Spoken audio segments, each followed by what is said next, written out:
Hello friends, welcome to all. இன்றைக்கி நாம் இந்த வீடியோவில் என்ன பார்க்க போகிறோன்னு பார்த்துட்டிங்கன்னா, ப்ளவுஸுக்கு வந்து எப்படி ஈஸியாக வந்து கொக்கி கட்டலாம் அப்படிங்கிறத இந்த பதிவில் நம்ம பார்க்க போகிறோம். ஒவ்வொருத்தரும் ப்ளவுஸுக்கு வந்துட்டு ஹூக் வைக்கிற ஸ்டைல் வந்து வேறுபடும் இல்லைங்களா? நான் வந்துட்டு இந்த மெத்தடை ஃபாலோ பண்ணிகிட்ருக்கேன். எனக்கு வந்து பர்சனலாக ரொம்ப ஈஸியாக இருக்குது. ஸோ அதை வந்து நான் உங்களோட ஷேர் பண்ணிக்க ஆசைப்பட்டேன். அதுக்காக தான் இந்த பதிவு. அந்த வி சேஃப் போட்டிருக்கோம் இல்லைங்களா, அதுக்கு நேர் வந்துட்டு மார்க் பண்ணி எடுத்துக்கோங்க. ஏன்னா ஈவனாக இருக்கணும் இல்லைங்களா கொக்கி, அதுக்காக இந்த மாதிரி ஒரு நீடில் ஒன்று பெருசாக எடுத்துக்கோங்க. பெருசாக இருந்துச்சுன்னா நம்ம ஹோல்ஸ் போடுறப்போ அந்த ஹோல்ஸ் வந்து நல்லா தெரியும், அதுக்காக தான்.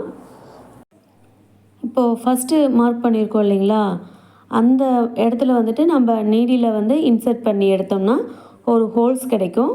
அதுக்குள்ளே தான் வந்து நம்ம கொக்கியை மாட்டிக்க போகிறோம். கொக்கி எடுத்து தலைகீழாக வச்சுக்கோங்க. தலைகீழாக வச்சிங்கன்னா நம்ம அந்த ஹோல்ஸ்குள்ளே விட்டு எடுக்கிறப்ப நேராக வந்துடும். அவ்வளோதான். இது வந்து ஸ்டிஃபாக இருக்குங்க, நல்லாயிருக்கும். இந்த மாதிரி நாம் வந்து எல்லா கொக்கியுமே வந்துட்டு இன்சர்ட் பண்ணி எடுத்துக்கலாம். இது வந்து ரொம்ப ஈஸி மெத்தடுங்க. ஒரு தடவை வந்து நீங்கள் ட்ரை பண்ணி பாருங்கள், உங்களுக்கு ரொம்பவே பிடிக்கும். நான் 5 கொக்கியை இன்சர்ட் பண்ணிவிட்டு காட்டுறேன் பாருங்கள், எந்த அளவுக்கு அது நீட்டாக இருக்குன்னு. இது வந்து கட்டினதுக்கப்புறமும் இதே நீட்னஸோடு தான் இருக்கும். இதுக்கு வந்துட்டு நம்ம த்ரெட்டு வந்து கொஞ்சம் ஜாஸ்தியாக எடுத்துக்கணுங்க. ஏன்னா ஸ்டார்டிங்கில் நம்ம கட்டுறக்கு ஆரம்பித்தோம்னா கடைசியாக முடிச்சதுக்கப்புறம் தான் நம்ம வந்துட்டு த்ரெட்டை கட் பண்ணுவோம். ஸோ அதனால் வந்து த்ரெட்டை மட்டும் கொஞ்சம் ஜாஸ்தியாக எடுத்துக்கோங்க.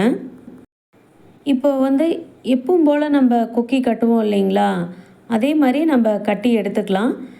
ஏன்னா மாட்டுறது மட்டும்தான் கொஞ்சம் இதாக இருக்கும். கட்டுறது வந்துட்டு எப்போவுமே நம்ம நார்மலாக எல்லோரும் ப்ளவுஸ்க்கு கொக்கி எப்படி கட்டுவோமோ அந்த மாதிரி தான். அதில் எந்த டிஃப்ரென்ஸும் இல்லை. இந்த மெத்தடில் வந்து த்ரெட்டை கட் பண்ண மாட்டோம். 5 கொக்கியும் கட்டி முடிச்சதுக்கப்புறம் தான் கட் பண்ணுவோம்.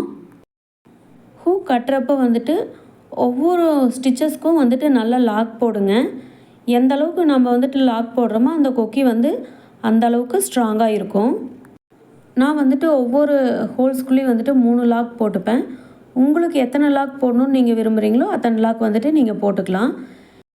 ஃபஸ்ட்டு கொக்கி வந்து கட்டினதையும் எந்த இடத்துல முடிக்கிறோமோ அந்த இடத்துல வந்து நீடியில் உள்ளுட்டு செகண்ட் கொக்கியோட ஃபஸ்ட்டு ஹோல்ஸ்குள்ளே விட்டு எடுத்துக்கணும்.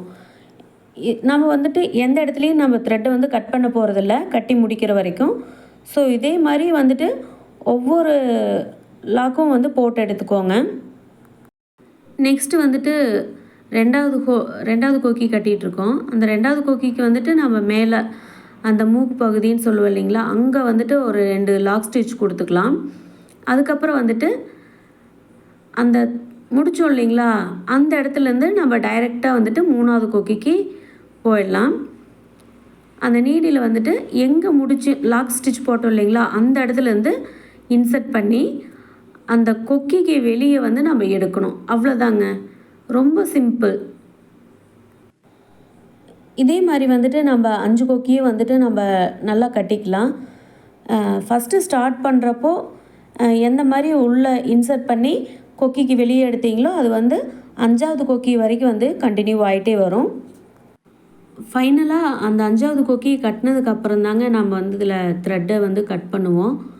ஏன்னா ஸ்டார்டிங்லேருந்து எண்டு வரைக்கும் அந்த த்ரெட்டு வந்து கண்டினியூவாக வந்துகிட்டே இருக்கும். ஸோ எங்கேயும் நம்ம கட் பண்ணி எடுத்துட்டு மறுக்கா முடிச்சு போட்டு ஸ்டார்ட் பண்ணுங்கிற அவசியம் கிடையாது. ஒன்ஸு ஸ்டார்ட் பண்ணிங்கன்னா கடைசியாக கொண்டு வந்து முடிச்சுட்டு தான் நம்ம அந்த த்ரெட்டை வந்து கட் பண்ணி எடுக்க போகிறோம். ஸோ பாருங்கள், இந்த ப்ளவுஸ் வந்துட்டு ஹூக் கட்டினது எவ்வளோ நீட்டாக இருக்குன்னு. எங்கேயும் முடிச்சுகள் வந்து அதிகம் இல்லை, பார்க்குறக்கே ரொம்ப சூப்பராக இருக்குது. ஸோ இந்த மெத்தட் உங்களுக்கு பிடிச்சிருந்துச்சுன்னா ஒன்ஸ் ட்ரை பண்ணி பாருங்கள். மறக்காமல் நம்ம சேனலை லைக் பண்ணுங்கள், ஷேர் பண்ணுங்கள், சப்ஸ்கிரைப் பண்ணுங்கள். தேங்க்யூ.